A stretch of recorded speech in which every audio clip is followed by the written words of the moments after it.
हमारे सामने झारखंड के लोक कला और संस्कृति पर ढेर सारे स्रोत हैं। इनमें लोक कथाएं हैं, कहावतें हैं, दीवारों पर उकेरी गई चित्रकारी है और हजारों साल पुरानी शिल्पकला भी। हाँ, बहुत कुछ है। पहली नजर में तो ये सब अलग अलग कलाएं लगती हैं, लेकिन जब इन्हें साथ रखकर देखते हैं तो एक पूरी दुनिया की झलक मिलती है। ये सिर्फ कला नहीं है, नहीं, बिल्कुल नहीं। ये तो वहाँ के जनजीवन को समझने का एक जरिया है। तो चलिए इसी दुनिया की गहराई में उतरते हैं। आपने बहुत अच्छी बात कही कि ये एक पूरी दुनिया है। इन स्रोतों की सबसे खास बात यही है कि ये दिखाते हैं कि झारखंड में कला और जीवन ये अलग अलग नहीं है।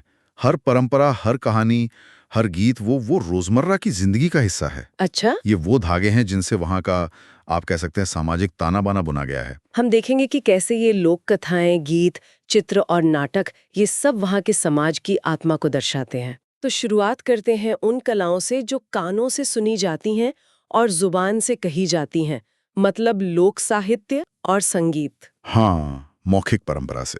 इन स्रोतों में लोक कथाओं का जिक्र है जिन्हें सुनाने का काम अक्सर घर के बड़े बुजुर्ग जैसे दादा दादी, नाना नानी करते हैं। बताया गया है कि ये कहानियां सिर्फ मनोरंजन नहीं करती। नहीं, इनका मकसद बहुत बड़ा है। हाँ, ये बच्चों को सही गलत की सीख भी देती हैं। और मुझे एक नाम ने बहुत प्रभावित किया, पीओ बॉर्डिंग। इन्होंने इन मौखिक कहानियों को इकट्ठा करने का बहुत बड़ा काम किया है। बिल्कुल, और ये काम बहुत जरूरी था। देखिए, मौखिक परंपरा की सबसे बड़ी ताकत और कमजोरी भी यही है कि वो याददाश्त पर निर्भर करती है। सही बात है। अगर उसे लिखा ना जाए तो एक पीढ़ी के साथ वो सारा ज्ञान खत्म हो सकता है। ये कहानियां सिर्फ बच्चों के लिए नहीं थी, ये पूरे समुदाय को एक साथ जोड़ने का काम करती थी। अच्छा, कैसे? जब पूरा गांव आग के चारों ओर बैठकर एक कहानी सुनता था, तो वो एक साझा अनुभव होता था जो जो रिश्तों को मजबूत करता था। इसी से जुड़ी एक और मजेदार चीज है, कहावतें और पहेलियां।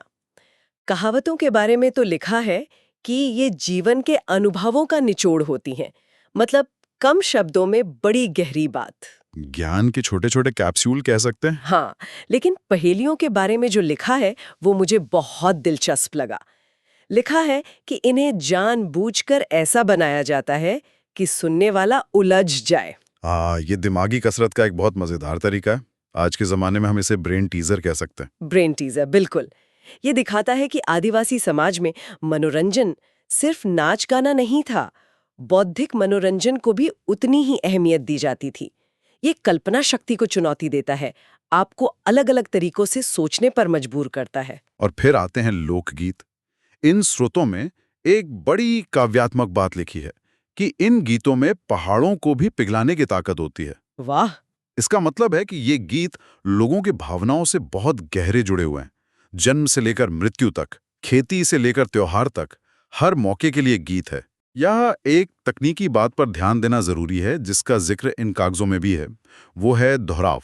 दोहराव मतलब रेपिटेशन। हाँ, इन गीतों की धुन और शब्द बहुत सरल होते हैं और उन्हें बार बार दोहराया जाता है। सुनने में ये साधारण लग सकता है, लेकिन इनकी असली ताकत इसी दोहराव में है। इसी वजह से ये गीत आसानी से याद हो जाते हैं और एक पीढ़ी से दूसरी पीढ़ी तक पहुंच जाते हैं, बिना किसी लिखित मदद के। बिल्कुल। ये दोहराव एक तरह का म्यूजिकल ग्लू है जो पूरे समुदाय को एक सुर में बांध देता है। तो ये तो हुई वो कलाएं जो सुनाई देती हैं, लेकिन झारखंड की कला का एक बहुत बड़ा हिस्सा वो है जिसे आंखों से देखा जाता है। हाँ, दृश्य कला। चलिए अब उस दुनिया में चलते हैं, यानी वास्तुकला और चित्रकला की ओर। वास्तुकला की बात करें तो यहाँ एक मिला जुला असर दिखता है। दालमी और लोइरघड़ा के मंदिरों में हिंदू शैली है, गिरिडीह में मुगल शैली और रांची के गिरजाघर में गौथिक शैली का प्रभाव है। ये दिखाता है कि कैसे झारखंड का समाज हमेशा से बाहर से आने वाले विचारों और संस्कृतियों के लिए खुला रहा है। लेकिन जो बात मुझे ज्यादा आकर्षक लगी वो पारंपरिक आदिवासी वास्तुकला का जिक्र है, जिसमें लकड़ी और मिट्टी के घर बनाए जाते थे। हाँ। और इन स्रोतों में एक बहुत दिलचस्प मान्यता का उल्लेख है। लोगों का मानना था कि इन इमारतों में बनाने वालों और रहने वालों की आत्मा बसती है। आत्मा बसती है, ये तो बहुत गहरी बात है। इसका मतलब घर सिर्फ ईंट पत्थर का ढांचा नहीं है। बिल्कुल नहीं। ये सोच उस इमारत को सिर्फ एक ढांचे से कहीं ज्यादा एक जीवित इकाई बना देती है। जीवित इकाई। हाँ, इसका मतलब है कि घर परिवार का एक सदस्य बन जाता है। उसे भी सम्मान और देखभाल की जरूरत होती है, ठीक वैसे ही जैसे किसी बुजुर्ग की। ये प्रकृति और इंसान के बीच के रिश्ते को देखने का एक बिल्कुल अलग नजरिया है। वाह! और शायद यही भावना हमें चित्रकला में भी दिखती है। इन स्रोतों में चित्रकला पर एक पूरा सेक्शन है और जो बात मुझे सबसे ज्यादा खींच रही है वो है कोहबर और सोहराई। ये नाम सुनने में बहुत सुंदर है, पर इनके पीछे की कहानी क्या है? कोहबर से शुरू करते हैं। ये शब्द दो हिस्सों से बना है, कोह यानी गुफा और वर यानी दूल्हा। गुफा और दूल्हा। हाँ, ये चित्रकारी सीधे सीधे शादी ब्याह से जुड़ी है। आज भी शादी के मौके पर दूल्हा दुल्हन के कमरे में इसे बनाया जाता है। ये सिर्फ सजावट नहीं है, बल्कि एक तरह की प्रार्थना है, एक शुभकामना है। अच्छा। इसमें बनाए गए फूल, पत्तियां, जानवर और पक्षी सब वंश वृद्धि और परिवार को आगे बढ़ाने के प्रतीक हैं। और सोहराई, ये किस मौके से जुड़ी है? सोहराई का संबंध पशुओं से है। ये कार्तिक के महीने में दिवाली के आसपास मनाया जाने वाला एक त्योहार है जिसमें पशुधन की पूजा की जाती है। ओहो। इन स्रोतों के अनुसार इस दिन जानवरों को जंगल से वापस लाया जाता है, उन्हें नहलाया धुलाया जाता है और फिर उनकी पूजा होती है। घरों की दीवारों पर जो सोहराई चित्रकारी की जाती है उसमें मुख्य रूप से जानवरों के चित्र होते हैं, खासकर बैल। ये कला उस समाज की कृतज्ञता को दिखाती है। और मुझे लगता है कि सोहराई को कोई खास पहचान भी मिली है। हाँ, सोहराई चित्रकला को अब भौगोलिक संकेत यानी जीआई टैग भी मिल चुका है। अच्छा, जीआई टैग। ये टैग इस बात की गारंटी देता है कि ये कलाकृति हजारीबाग क्षेत्र की ही असली और पारंपरिक सोहराई कला है। इससे कलाकारों को उनकी कला की सही पहचान और बेहतर कीमत मिलती है। इन दोनों के अलावा दो और शैलियों का जिक्र है जो मुझे बहुत अनोखी लगी, जादूपटिया और पैतकर।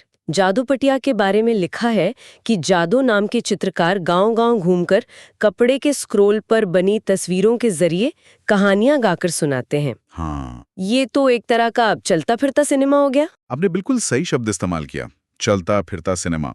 मैं सोच रहा था आज हम नेटफ्लिक्स पर सीरीज देखते हैं, शायद ये उस जमाने का बिंज वॉचिंग था, सही बात है। जहां पूरा गांव इकट्ठा होकर एक-एक करके कहानी के सारे हिस्से सुनता था। ये सिर्फ मनोरंजन नहीं, बल्कि सूचना और ज्ञान फैलाने का भी एक माध्यम था। ये जादू कलाकार एक तरह से घुमंतु पत्रकार और शिक्षक हुआ करते थे। और पैंथकर चित्रकला, उसे भी स्क्रोल पेंटिंग कहा गया है, लेकिन उसका विषय बहुत गंभीर लगता है। स्रोतों में लिखा है कि यह इस बात पर आधारित है कि मृत्यु के बाद इंसान के साथ क्या होता है। हाँ, पैतकर कला सीधे सीधे जीवन और मृत्यु के दर्शन से जुड़ी है। ये कला समाज को नैतिक शिक्षा देती है कि अच्छे कर्मों का फल अच्छा और बुरे कर्मों का फल बुरा होता है। ये चित्रकला डराती नहीं, बल्कि जीवन जीने का सही तरीका सिखाती है। तो मतलब झारखंड में चित्रकला सिर्फ दीवारों को सुंदर बनाने के लिए नहीं है? बिल्कुल नहीं। वो शादी की शुभकामना भी है, जानवरों के प्रति आभार भी है, कहानी सुनाने का पर्दा भी है और जीवन दर्शन की किताब भी। अब बात करते हैं हाथों के हुनर की, यानी शिल्पकला की। इन कागजों को पढ़कर एक बात साफ होती है कि ये कला जरूरत से पैदा हुई। आदिवासी समुदायों ने अपने औजार, हथियार, टोकरियां, चटाइयां सब कुछ खुद ही बनाया। और इसी जरूरत से एक ऐसी कला पैदा हुई जो आज पूरी दुनिया में मशहूर है, डोकरा कला। डोकरा कला? ये मल्हार समुदाय की पहचान है और ये लॉस्ट वैक्स कास्टिंग तकनीक पर आधारित है।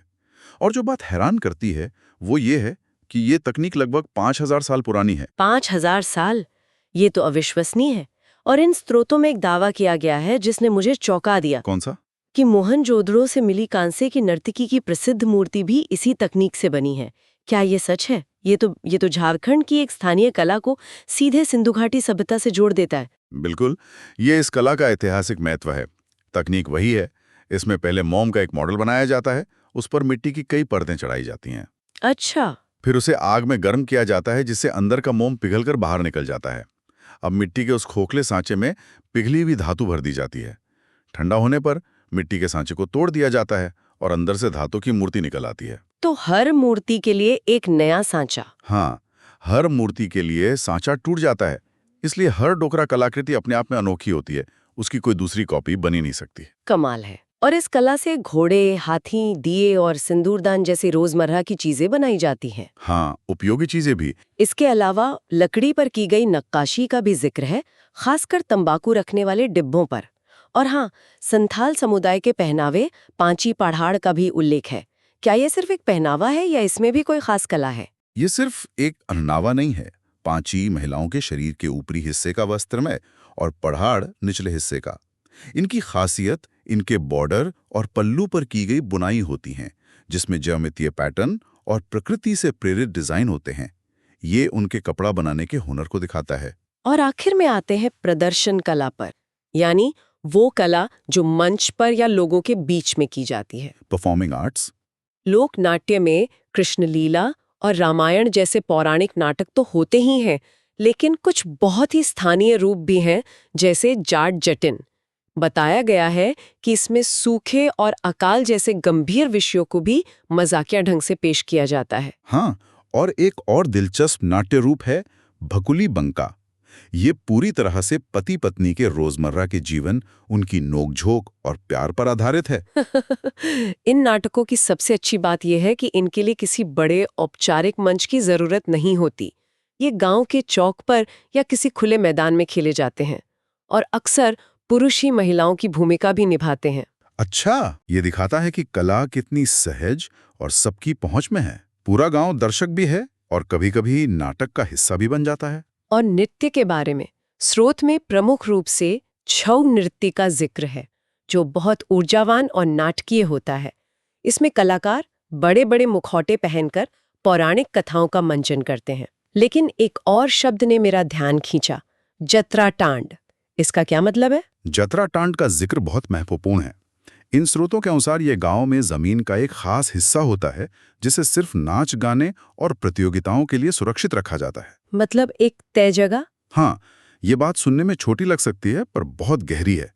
ये बताती है कि उस समाज के लिए नृत्य और उत्सव सिर्फ मनोरंजन नहीं, बल्कि सामुदायिक जीवन का एक इतना जरूरी हिस्सा है कि उसके लिए बाकायदा एक भौतिक जगह रखी गई है। जैसे पूजा के लिए मंदिर? बिल्कुल, जैसे पूजा के लिए मंदिर होता है, वैसे ही कला के प्रदर्शन के लिए जतरा टांड होता है। ये उस समाज की प्राथमिकताओं को दिखाता है। तो इन सभी स्रोतों से गुजरने के बाद जो तस्वीर उभरती है वो ये है कि झारखंड में कला कोई ऐसी चीज नहीं है जिसे फुर्सत में किया जाए या म्यूजियम में सजाकर रखा जाए। नहीं, बिल्कुल नहीं। ये तो जीवन का तरीका है। ये कहानियों में है, दीवारों पर है, रोजमर्रा की चीजों में है और त्योहारों के मंच पर भी है। बिल्कुल सही कहा आपने। ये एक जीती जागती सांस लेती हुई परंपरा है जो हजारों सालों से चली आ रही है। और सबसे बड़ी बात, ये स्थिर नहीं है। ये आज भी बदल रही है, खुद को नए जमाने के हिसाब से ढाल रही है। अच्छा, जैसे डोकरा के डिजाइन बदल रहे हैं, सोहराई अब कैनवस पर भी बनाई जा रही है। ये पीढ़ियों के बीच एक संवाद है जो कभी खत्म नहीं होता। ये सिर्फ अतीत को बचाकर रखना नहीं है, बल्कि उसी नींव पर भविष्य का निर्माण करना भी है। इन स्रोतों में एक जगह संथाल समुदाय की एक मान्यता का जिक्र है। हाँ। कि उनकी दीवारों पर चित्र बनाने की परंपरा सिंधु घाटी सभ्यता से जुड़ी है। अब ये एक मान्यता है जिसका शायद कोई ठोस पुरातात्विक प्रमाण न हो, लेकिन ये सोचने पे मजबूर करती है। हाँ, ये सोचने पे मजबूर करती है कि जिन इतिहासों को किताबों में नहीं लिखा गया, वे कला के जरिए कैसे जिंदा रहते हैं।